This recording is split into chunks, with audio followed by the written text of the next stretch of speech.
छात्रों, अब हम मेटरनिक के बारे में बात करेंगे। मेटरनिक व्यवस्था, ये ऑस्ट्रिया का चांसलर था। चांसलर मतलब पीएम से, यानी प्रधानमंत्री था वहाँ का। और इसने इसका जो विचार था वो घोर प्रतिक्रियावादी था। ये मतलब ऐसी बात थी कि यह अपने मन के हिसाब से शासन करना चाहता था और वह लोगों की बिल्कुल नहीं सुनता था।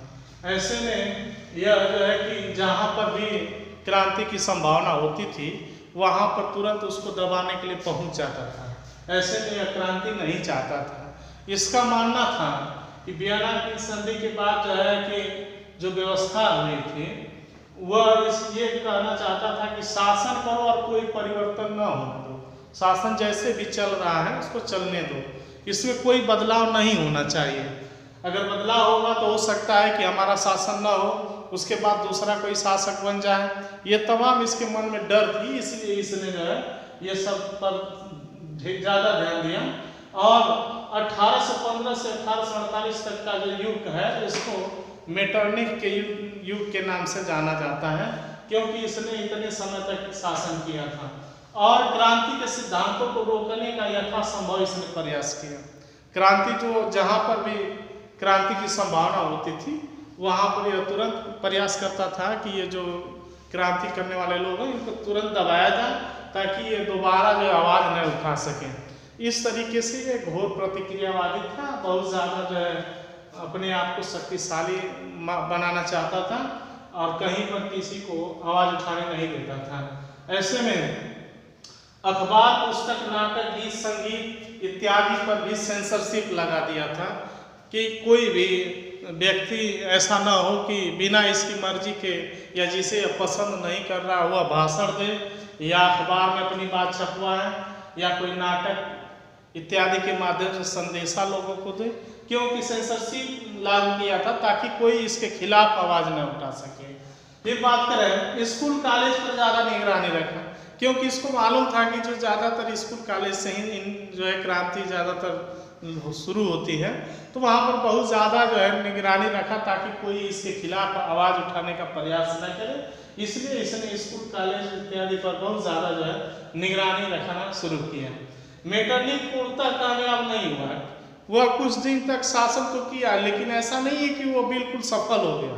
वह सफल नहीं हुआ क्योंकि उस समय यंग इटली, यंग यूरोप और कार्बोनरी ये तमाम जो है संस्थाएं जो है कार्यरत थी और वह जो है इसको चलने नहीं देती थी पूर्ण रूप से। ऐसे में इसके खिलाफ जो ही यह आवाज़ जो है कि अपना शासन करना चाहता था, तुरंत उसके खिलाफ आवाज़ लोग उठाना शुरू कर देते थे। और 1848 में वियना में खुला संघर्ष के बाद त्यागपत्र देकर यह इंग्लैंड भाग गया। ये इंग्लैंड अपने बचाव के लिए भाग जाता है। यह जान गया कि लगता है कि अब जो है इतना ज़्यादा संघर्ष हो रहा है तो हमको जान बचा के भाग लेने में ही भलाई है।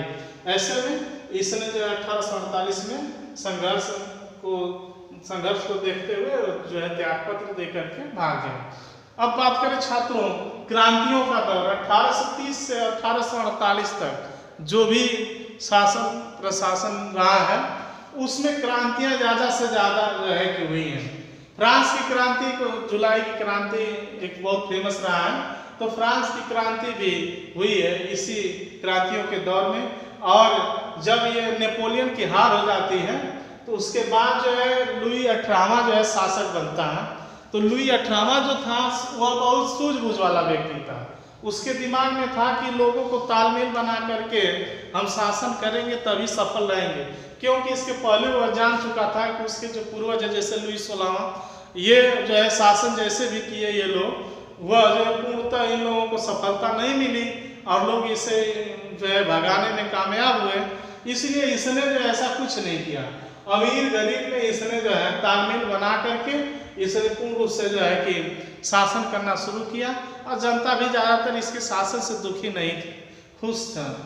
और इसने संविधान सुधारों की घोषणा भी कुछ कर लिया था कि संविधान में कुछ सुधार होगा, लेकिन बड़े दुर्भाग्य की बात रही कि उसके बाद 1824 ईस्वी में इसकी मृत्यु हो जाती है। जब इसकी मृत्यु हो जाती है उसके बाद जो है यहाँ पर चार्ल्स दसम 161 निरंकुश राजा बना। फिर वह जो है पहले जैसा शासन, ये जो 18वां था, लुई 18वां, ये तो कुछ सूझबूझ वाला व्यक्ति था, लेकिन जो चार्ल्स दसम था यह पूर्ण रूप से फिर निरंकुश और स्वेच्छाचारी शासक बन गया। ये कहता था कि हम ऐसे शासन नहीं करेंगे जैसे इंग्लैंड के लोग करते हैं कि जनता से पूछकर कोई निर्णय लिया जाए। इसका मानना था कि ऐसे शासन करने से अच्छा है कि मैं जंगल में जाकर लकड़ी काटूं, अन्यथा मुझे ऐसे शासन जो है करना ठीक नहीं है। इसलिए इसने जो है क्या किया, सबसे पहला काम क्या किया कि चर्च था कुलीनों को ताकत दे दिया। चर्च जो उस समय जो चर्च करे थे उसको शक्तिशाली मान लिया, क्योंकि चर्च का बहुत ज़्यादा भूमिका रही है, चर्च पे लोग भरोसा भी ज़्यादा करते थे।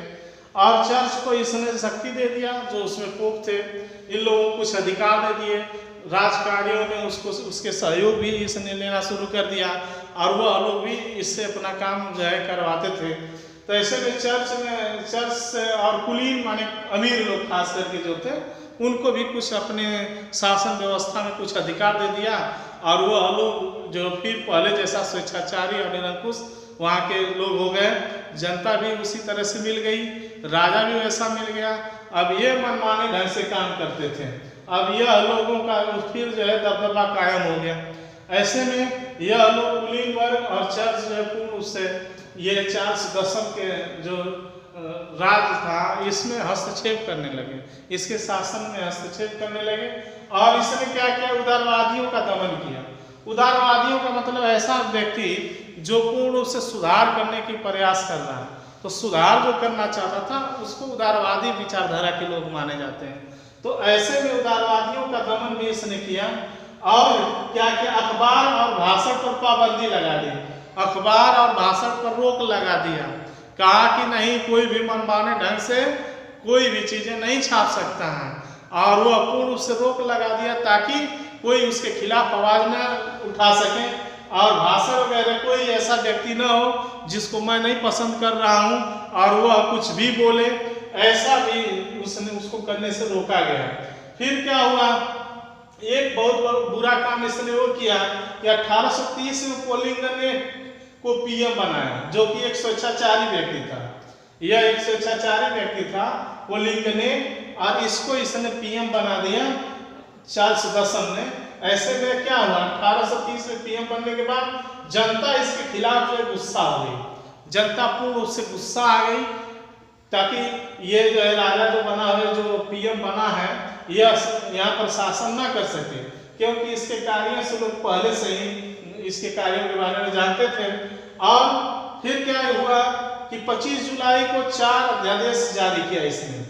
4 अध्यादेश इस जो पोलिंग ने था इसको जब पीएम बनाया गया था, ये 4 अध्यादेश जो है कि लागू किया, जिसमें गरीबों का नुकसान था, ज़्यादा से ज़्यादा फायदा अमीर लोगों का था। इसलिए जो अध्यादेश 25 जुलाई को लागू होता है